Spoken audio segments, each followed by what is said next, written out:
were very excited that Marquis Teague was still on the board. Um, Obviously, we feel we got a real value in this pick. He's a guy, as a freshman, who was the starting point guard playing with 5 other NBA players and helped lead Kentucky to a national championship. He's a guy our scouting staff has watched and followed since high school. And obviously he was a big-time recruit coming out of high school, went to Kentucky. What I feel, and I think we feel, he gives us is another guy that can break defenses down and that can get into the paint and can make plays both for himself and for others.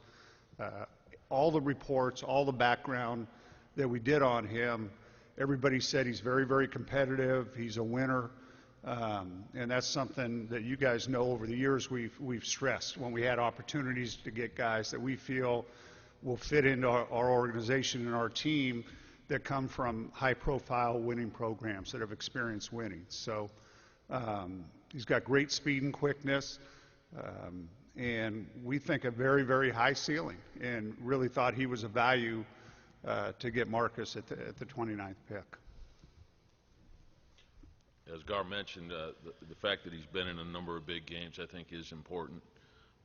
He got better and better as the season went along. His ability to push the ball, get into transition, I think is a big plus. His quickness, I think we can take advantage of that. Obviously, I mean, you guys said that you've been watching him since high school.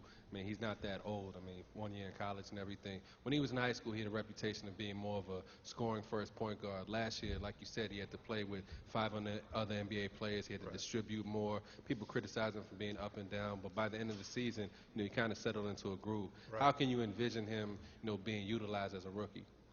Well, and I think you make a good point, but that happens with a lot of high school kids or big-time scorers in high school. And I think one of the things that impressed us about Marcus, and if you followed him last year, when he came in, he still had that scorer's mentality to him. And as he really progressed throughout the year, and you could almost see the progress game by game to where about halfway through the year and then through the end of the season, he really bought into what they were doing and was a distributor and was making plays for others. And again, we think he's a guy, that can penetrate defenses and give us another guy that can get into the paint and make plays. So as far, Tom can talk as far as role, but obviously he's young, and there will be there'll be a period of time where he'll have to develop and make strides. But we certainly felt as a group, and I feel that he's got a high ceiling and a lot of potential for down the road. Yeah, I think it's a big step going from college to the pro game, and as I mentioned, the fact that he has played in a number of big games helps. The fact that he's been around the pro game helps, but there's a big learning curve for him. He's got to learn our system. He has to learn our players. But as Gar mentioned, he made very good progress throughout the course of last season, and so we're expecting him to do the same here. Not comparing him to Derek guys, but he has some qualities there, Derek, like as far as speed and quickness. Was that a priority in order to find someone who kind of had some of the similar qualities in that position? Well, it was something. I mean, it was something we were looking at, and again, another guy that is capable of pushing in transition and breaking down defenses and making plays. He's an excellent athlete, and even in the combine, he tested among the top 2 or 3 athletes in the entire combine. And you can see it when you see him play, the speed and quickness and jumping ability, the explosiveness that he has. So, I mean, it was obviously a plus. Gar and or Tom, the prevailing thought was, and maybe wrong, of course, that you were looking more for a shooter. In your minds, when you took a look at the board and you didn't expect him to be there, that you thought that maybe he would just be a better pro and a better fit on this team than anybody else that was left on the board at that point? Well, we did. That's why we took him. And it's funny when you go into a draft. I mean, obviously there's a lot of different ways that it can go. And I've talked about this in the past. Our philosophy is, and it will continue to be, if 2 guys are comparable and one guy can fit more of a need, then we may go that way. But we're going to go with the best talent that's available that we think will fit within our system and the culture that's been created here. So obviously we think he's a talent, and we think that he'll fit, the culture and the system that's in place here. Question for both of you guys. You read these reports about lack of defense and needs work on defense. Is that pretty much nonsense, or will that change when he gets here in a hurry? Well, first of all, I think, like any freshman, he made a lot of strides defensively also throughout the year. And I know we were both on the phone with Coach Cowell today, and that was one of the things he stressed, that he really made a lot of improvements defensively and got to the point where he was pressuring the ball and not allowing penetration. And with his physical, he's 6'2", 6'2 and a half, but extremely long arms. He's got length. He's got the speed and quickness, so he's certainly got the tools to be a very good defender. How far, you're going to be taking a hit, obviously, with Derek out. How far does he go toward alleviating the blow that you're going to be absorbing? Well, I mean, nobody, obviously, it's going to take a number of guys to make up for the load that we miss while Derek's out. But, that's still, obviously, the point guard is one of the positions we still need to address as we go into free agency. And that's something we'll look at starting on Sunday.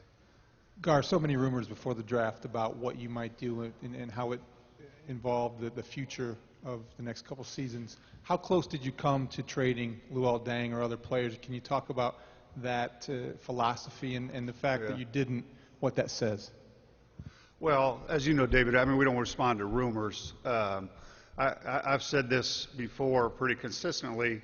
We like the core group of guys that we have, and we like the direction in which we're headed. And obviously, it was disappointing how the season ended this year with the injuries. And I've said, I think in the short term, we've taken a little bit of a hit. We've hit a bump in the road. But as far as what we're looking at long term, we still feel we're headed in the right direction. And the decision tonight and decisions we make into July, we're still going to keep the big picture in mind. And were we actively shopping our players? Absolutely not. Are there conversations? All 30 teams have conversations about everybody on their roster. But we like the core of this team, and it's our job to continue to try to put pieces around Derek and some of the other core guys and try to continue to trend up.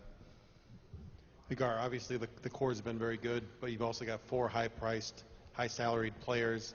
You're bumping up against the luxury tax. How much of a consideration is trying to just at least get some financial flexibility by making some moves this summer? Well, I mean, the financial piece is always something that you look at, but Jerry's been very consistent with us that we want to try to put together the best basketball team that we can put together. And our decisions up to this point and our decisions this summer will be basketball decisions. They won't be financial decisions. Now, our finance is a part of it.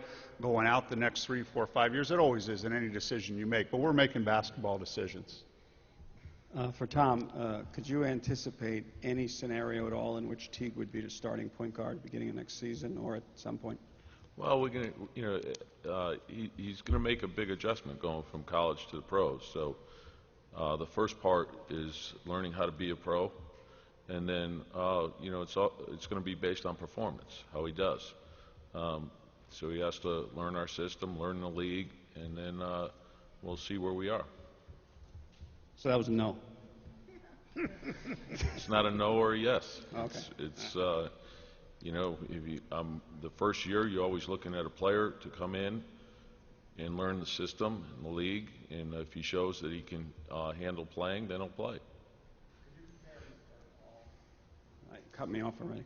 Could you compare? I like that. There's only one question. I'm not done with Tom. Okay. Could you compare him at all to his brother as far as the style and the way he plays? Yeah, I hate to do that. Like the thing about comparing him to Derek or comparing him to, he's his own player. He's got different strengths than his brother. He's different than Derek, and he's a very good player. He did a great job of running his team. There was a lot of pressure on that team all year long. They responded well. They met every challenge. And so that was a big plus. So we're going to look at his strengths, and we're going to work with him. We want him to get in here as soon as possible. I think it's important for him to have a big summer here, and that's the first step.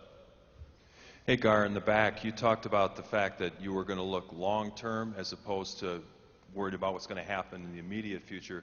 Did that factor in the selection of Marquis Teague? Obviously, there were some guys on the board in terms of two guards and small forwards that might have been able to come in and play more minutes next season. Were you looking long-term with the selection of Marquis?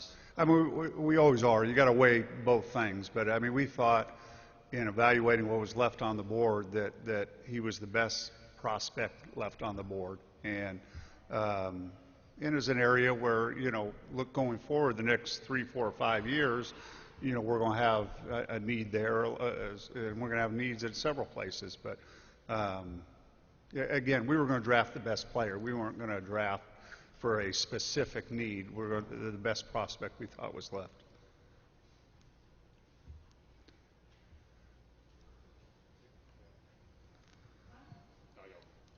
Did I hear you say that you're going to still address point guard in free agency? Well, I mean, it's still something, we've still got to make a decision, you know, in regards to CJ. And, you know, right now, I mean, there's still, you know, we're going to have to add another point guard one way or another. And then also, how do you plan to address the shooting guard situation in free agency?